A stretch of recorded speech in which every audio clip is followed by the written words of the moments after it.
नमस्कार, आप देख रहे हैं अश्वमेघ न्यूज और मैं हूं आपके साथ मानवी ठाकुर। शुरुआत करते हैं आज की खास खबरों के साथ। बुद्ध पूर्णिमा, जिसे बुद्ध जयंती के नाम से भी जाना जाता है, इस अवसर पर एक भव्य समारोह का आयोजन किया गया, जिसमें बौद्ध धर्म के अनुयायियों सहित बड़ी संख्या में श्रद्धालुओं ने भाग लिया। इस अवसर पर विशेष अतिथि के रूप में बौद्ध समाज के अध्यक्ष भंते शाक्यपुत्र सागर थेरो जी ने भगवान बुद्ध के उपदेशों पर विस्तार से प्रकाश डाला और वर्तमान समाज में उनकी प्रासंगिकता को समझाया। भंते सागर थेरो जी ने अपने संबोधन में कहा, भगवान बुद्ध का जीवन केवल एक धार्मिक गुरु का जीवन नहीं था, बल्कि वो एक ऐसा मार्गदर्शन था जो आज भी मानवता के लिए रोशनी का काम करता है। देखिए समाज के मार्गदर्शक भंते शाक्यपुत्र सागर थेरो से अश्वमेघ न्यूज की खास बातचीत। मध्य प्रदेश की राजधानी भोपाल में जहां हमारे साथ गुरुजी हैं और इन तमाम विषयों पे आज चर्चा करने वाले हैं। आज गुरुजी कार्यक्रम कर रहे हैं और किसको लेकर इनका कार्यक्रम है, इसको लेकर आज हम गुरुजी से बात करेंगे, उनका परिचय जानेंगे और साथ में क्या कार्यक्रम की रूपरेखा रहेगी ये भी हम जानेंगे। गुरुजी, पहले तो स्वागत है आपका हमारे चैनल में, और आप दर्शकों के लिए क्या विशेष करेंगे और आपने परिचय। बहुत बहुत धन्यवाद, विशेष करके दैनिक अश्वमेघ को, है ना, कि आपके माध्यम से समाज के उन तबके तक ये कार्यक्रम जा रहा है, उसके हृदय से आप लोगों को बहुत बहुत साधुवाद, बहुत बहुत धन्यवाद। विशेष करके राठौर साहब को बहुत बहुत धन्यवाद। आज एक्चुअली भोपाल की राजधानी, मध्य प्रदेश की राजधानी भोपाल में श्री गार्डन में समाज के तमाम संगठनों को लेकर, समाज के वरिष्ठ लोगों को लेकर आज ये सार्वजनिक एक बैठक हम लोगों ने आयोजित की है।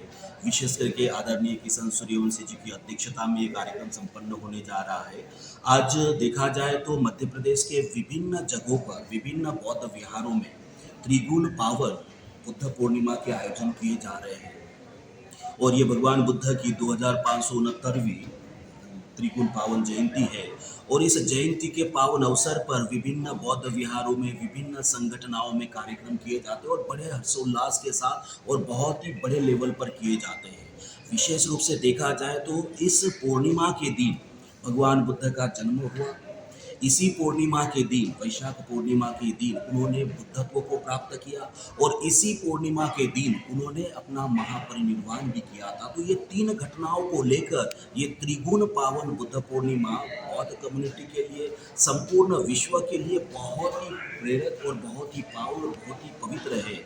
और आज समाज के विभिन्न संगठनों के पदाधिकारियों को, महत्वपूर्ण लोगों के साथ आज यहाँ पर हम लोगों ने मीटिंग आयोजित की है। आने वाले दिनों में हो सकता है मध्य प्रदेश के विभिन्न जगहों पर, हो सकता है आदरणीय सीएम साहब और विभिन्न लोग इस बुद्ध जयंती के कार्यक्रम को आयोजित करेंगे और इस कार्यक्रम के माध्यम से भगवान बुद्ध के विचारों को, भगवान बुद्ध की शिक्षाओं को जन जन तक लेकर जाने का एक प्रयास किया जा रहा है। देखा जाए तो अप्रैल से लेकर मई तक विभिन्न महापुरुषों की जयंती आती है और इन महापुरुषों के प्रति अपना समर्पण, अपना कृतज्ञताएं व्यक्त करने के लिए विशेष रूप से आज की जो बैठक यहाँ पर आयोजित की गई है। देखा जाता है भगवान बुद्ध शांति का एक प्रतीक माने जाते हैं, उनसे लोगों को किस हिसाब से प्रेरणा लेनी चाहिए, क्योंकि आज इतनी अराजकता का माहौल, जो कहें कि अपराध बढ़ रहे हैं, माहौल फैल रहा है, इसको लेकर क्या मानते हैं आप? किस कड़ी से लोगों को गुजरना चाहिए? क्या शांतिपूर्वक जो है अपने वातावरण को समझें? कानूनी प्रक्रिया में लोग आजकल ज़्यादा उलझ रहे हैं, उसको लेकर क्या आप संदेश देना चाहते हैं? देखा जाए तो लोग आज अशांत इसलिए भी है क्योंकि लोग अपनी इच्छाओं को ज़्यादा महत्व देते जा रहे हैं। अपनी इच्छाओं को पूर्ति के लिए हर एक व्यक्ति अपनी इच्छाओं को बहुत ज़्यादा बढ़ाता हुआ जा रहा है और उसकी वजह से मन जो है अशांत होता जा रहा है।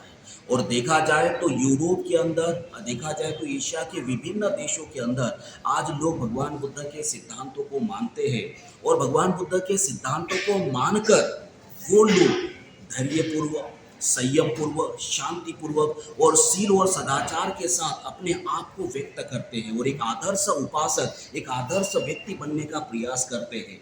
आज अगर देखा जाए तो हमारे देश के प्रधानमंत्री आदरणीय नरेंद्र मोदी जी भी जब वो बाहर देशों में जाते हैं, अभी उनकी थाईलैंड हो गया, उसके बाद फिर श्रीलंका हो गया, विभिन्न तमाम ऐसे देशों में वो गए हैं और वहाँ पर जाकर वहाँ पर भी भगवान बुद्ध की बात वो करते हैं, तो निश्चित ही हमारे देश के लोगों के लिए भी एक प्रेरणा है। और देखा जाए तो भगवान बुद्ध के सिद्धांतों से ही व्यक्ति को, हर एक व्यक्ति को शांति प्राप्त हो सकती है, हर एक व्यक्ति शांतिपूर्वक जीवन व्यतीत कर सकता है। अगर जिसके पास शांति मिल जाए, मुझे लगता है कि वो व्यक्ति जीवन का सबसे समृद्ध व्यक्ति।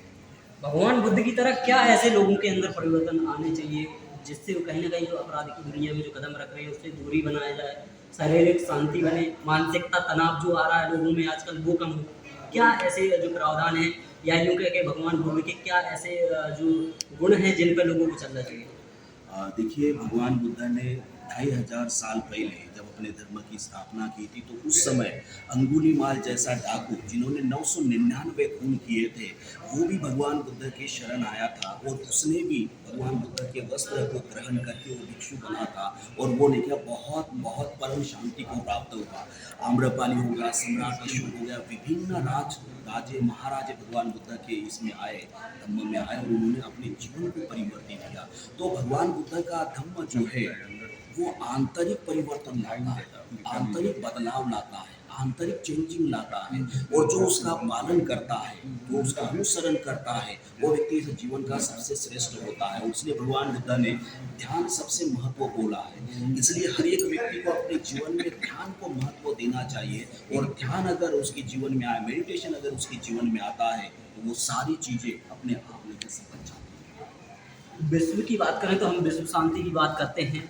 एक और अभी एक फिलहाल मुद्दा चल रहा है भारत पाकिस्तान का जो अटैक हुआ, उसको लेकर भी गुरुजी क्या कहेंगे, आप क्या मानते हैं? और एक जो धर्म विशेषज्ञ के तौर पर लोगों को वहाँ पे मारा गया, उसको लेकर क्या मानते हैं? देखिए, ये जो घटना थी, ये हमारे देश के लिए नहीं तो संपूर्ण मानवता के लिए बहुत ही शर्मसार करने वाली घटना थी। इस घटना का तो संपूर्ण लोगों ने निंदा किया है, हम लोगों ने भी निंदा किया है।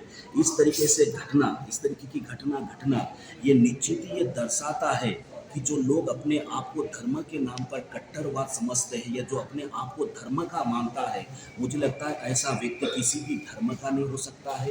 जो व्यक्ति किसी धर्म के नाम पर किसी को मारता होगा, ऐसा व्यक्ति किसी भी धर्म का नहीं हो सकता है। ऐसा व्यक्ति केवल और केवल आतंकवादी हो सकता है।